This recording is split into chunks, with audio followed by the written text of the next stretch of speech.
Hey guys, welcome to the Traditional Bowhunting Wilderness Podcast. This is Jason Samkoviak. Today we're going to be talking about surviving all-day sits in a tree stand. There's a couple ways of looking at this, but any way you cut it, they're not fun to do. Okay, it can be a real trial and a real test to pull an all-day long sit and stand and stay there the whole time. So these are going to be some pointers for you to help make that happen. Before we do, understand it being on stand all day and an all-day sit, it's different for different people. A lot of people think of being in an all-day sit of hunting in the morning, getting down, walking over to another spot, setting up, hunting there, and the fact that they just never leave the woods, and that is considered being in the woods all day, and that does qualify. But what I'm talking about, the brutal ones, the hard ones, are when you are in a funnel or a pinch point or something like that during the rut, and you are going to be out there half hour before daylight, and you're going to sit until 15 minutes after dark before you actually get down. So you're out there for that whole 12 hours or whatever that time, like that all daytime spot is. That's what we're talking about here. They're brutal. They're hard to do. So some of this stuff's going to make it a little easier for you. First thing, when you're doing that, you need to dress accordingly. It's going to be cold in the morning. It's going to be cold in the evening.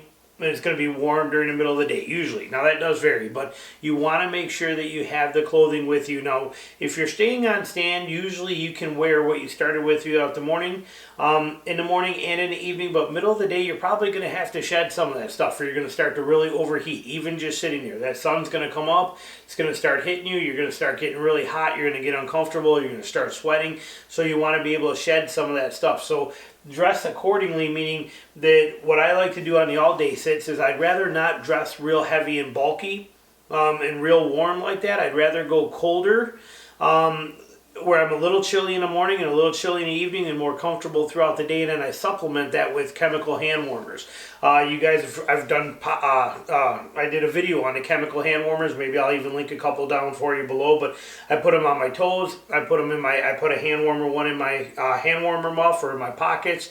If I need to, I'll stick some of the toe ones or the body ones on my body, or put them in my my neck warmer that's on there and let it just sit there and let it warm me up. But that kind of stuff is important, because that way those are going to work through the morning, and then they're going to just about die out about the time I'm getting too hot and don't need them anymore. I can pull them off and throw them right in my pack, and then I'm comfortable throughout the day.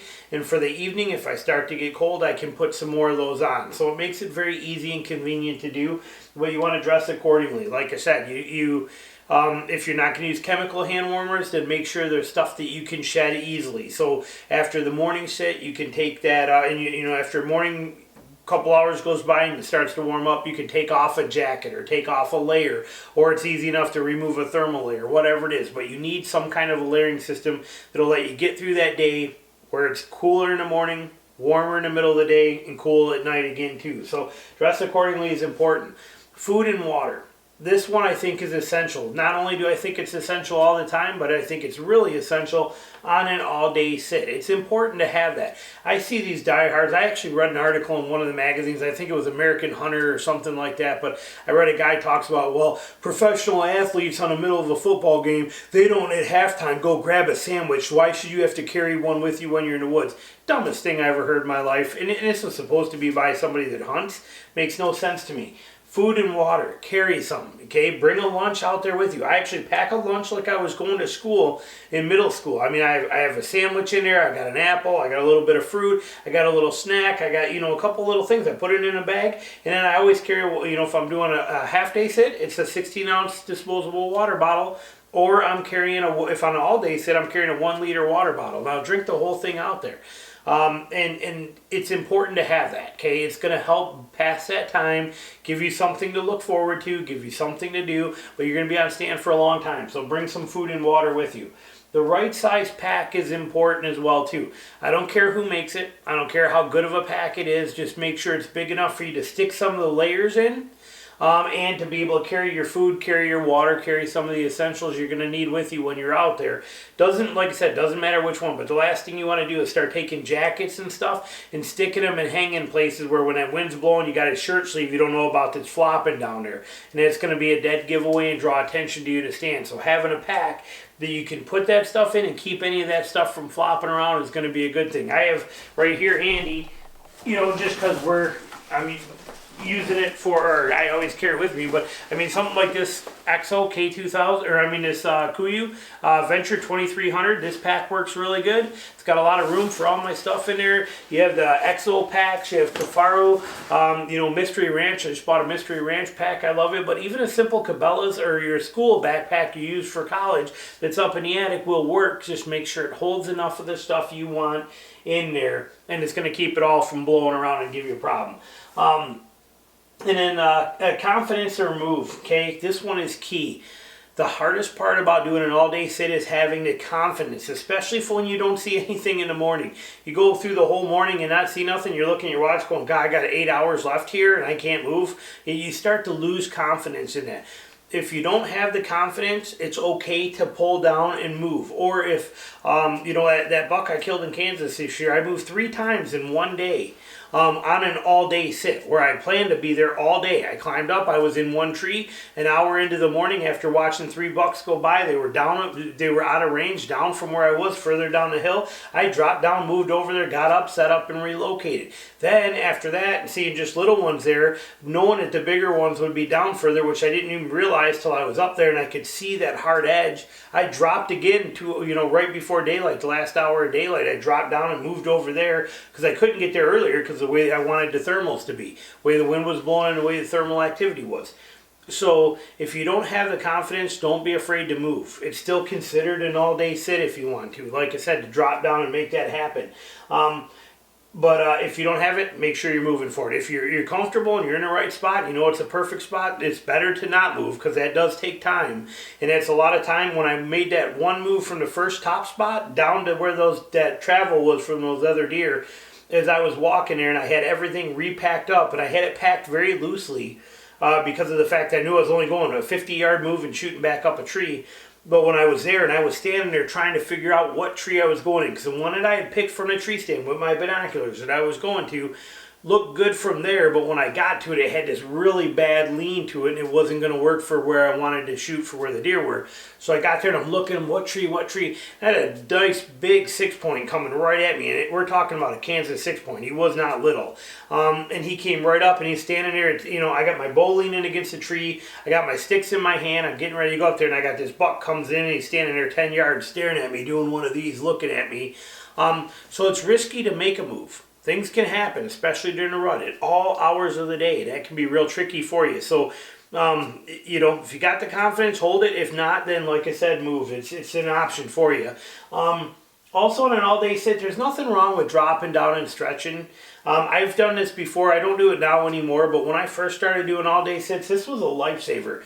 Especially for you saddle guys. Okay, I know the saddle thing is a craze and everybody wants to hunt out of saddles and all that kind of stuff, and I get that, but they're real limiting. At least on my tree stand, I can stand up, stretch out, move around, change things up. I can sit differently. I can do things. In a saddle, you're a little more limited. But it's nothing wrong with dropping down the tree. Leave your bow hanging in a tree. Leave all your stuff there. Take your arrow off your string. Do not climb up and down your tree with that arrow on the string where it could fall off and come down on you. If you're shaking that tree, that arrow slips off your shelf and drops on you. So take your arrow off your string, hang your bow up, climb down to the base of the tree, unhook, stretch out, sit there, sit down on the ground, eat your lunch on the ground with your legs sprawled out in front of you, run a couple circles around your tree, whatever you want to do, just stay right there. Okay, you don't want to go spread and send everywhere, but there's nothing wrong with taking a 15-minute breather when you know there's really not much action happening and stretching out. If it's going to let you stay on stand and keep you from going back to the truck and leaving, it's worth risking that 10 or 15 minutes there and doing that than it is to actually walk out of there and leave because you're not going to stay and hunt. And that drop and stretch was a lifesaver for me when I first started doing all-day sits. It just let you be able to be out there. And like I said, sometimes I'd even take a nap. You know, be like, oh my gosh, okay, this is going to be a long day. Climb down a tree, get to the bottom of the tree, kick back, stretch out, lean against the tree, throw your legs out there, close your eyes, take a nap for 10, 15 minutes, and then when you get up, stretch out again, climb yourself back up that tree and be ready to hunt. So there's nothing wrong with that. Don't think you're not a man if you're not sitting on stand all day. You can do this. There's nothing wrong with it. Busy material is another great thing. You can use your phone. You can download some books on your Kindle app or on your phone or something like that, or bring a book with you. John, you guys know from Tucker Chronicle, he's notorious for this. He brings books with him out there all the time. Every time I see him in his pack somewhere, there is a paperback book in there that he wants to read. And I've even had it where I've also brought out their audio books, and I put just one earbud in, and I'll listen to audio books or listen to, I download YouTube videos that were educational and things like that, and I would be learning about something. So it doesn't matter what it is. If you're doing earbuds, I would just do one, because with one in, you can hear what's going on, but you can still hear everything around you, especially leaves crunching, things of that nature, and it's real simple to just drop that and let it hang and be ready to shoot. So, but whatever it is, what I like better about the audio aspect than the reading thing is, because when I'm reading, I'm stuck like this, and I'm just here on my phone or in a book or doing whatever I'm doing, and I'm not paying attention to what's going on. When I have videos that are downloaded, if you're a member of YouTube, whatever they call it, premium or whatever it is, I've been a member for so many years I can't even remember what they call it, but you can download videos and save them, and offline you can watch them. So I do that, and then like I said, audiobooks are good and things of that nature, but you plug that earbud in, and I'm listening and learning and paying attention to that, but I can still always be watching and seeing what's going on around me. So it gives you that busyness, gives you something to do while you're up there, but you're still paying attention to what's happening around you. So I like that aspect better than actually reading like this. But whatever works for you, find a busy material to have out there. It's a good thing to do, especially when you're starting these off in the beginning. Now, a game plan for the next day is one that will bite you in the butt if you don't have this. Now, you private land guys, you know that kind of stuff, or if you're hunting your home state where you already have everything figured out, knowing where to go the next day is not a hard thing.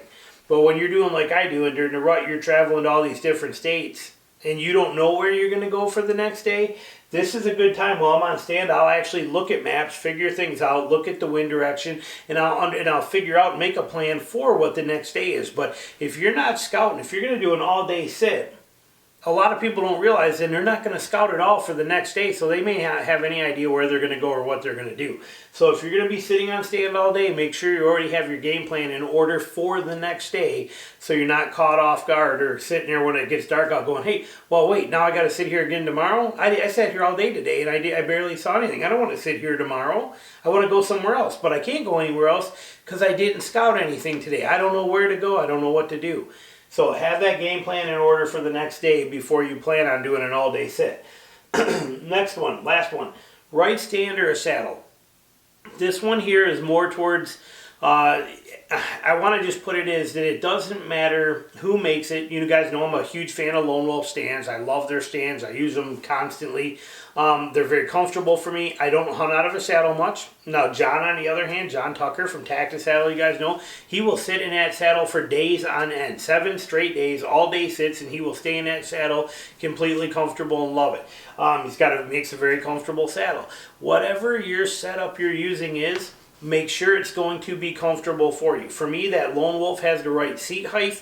Everything is comfortable. The platform's big enough for me to stretch out. If you want to put, for all-day sits, if you want to put like a foot bar on it, footrest, one of those flip-up footrests, so you can put your foot on there and stretch it out a little bit, put that on there. Whatever you have to do to modify your stands or your saddle or however it is. If you're normally hunting your saddle with just a little like a platform that these saddle guys are using now, maybe on that day when you're planning doing an all-day sit, bring an actual tree stand. Use an actual tree stand as a platform so that you can use that to hunt from, but then it also gives you that option to get up on that stand, sit down, relax, stretch out, whatever you want to do, but it gives you that versatility. So find whatever system's going to work for you to allow you to be out there. Again, we're talking 12 hours, okay? It's a long time to be on there, so make sure whatever you're using works for you and it's comfortable and you're going to enjoy it up there.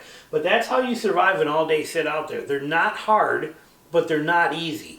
And in the beginning, it takes a lot of discipline to be able to pull them off. But once you do a couple of them, they get to be pretty easy and they get to be very beneficial. Because I'll tell you what, I've killed a lot of deer, between the hours of 10 and 2. Okay, I mean, that's a huge hunting area in there that people overlook. An all-day sit lets you tap into that category and that resource and be able to use it. So this hopefully will help you stay on stand all day. Thanks for watching. Talk to you later. Bye.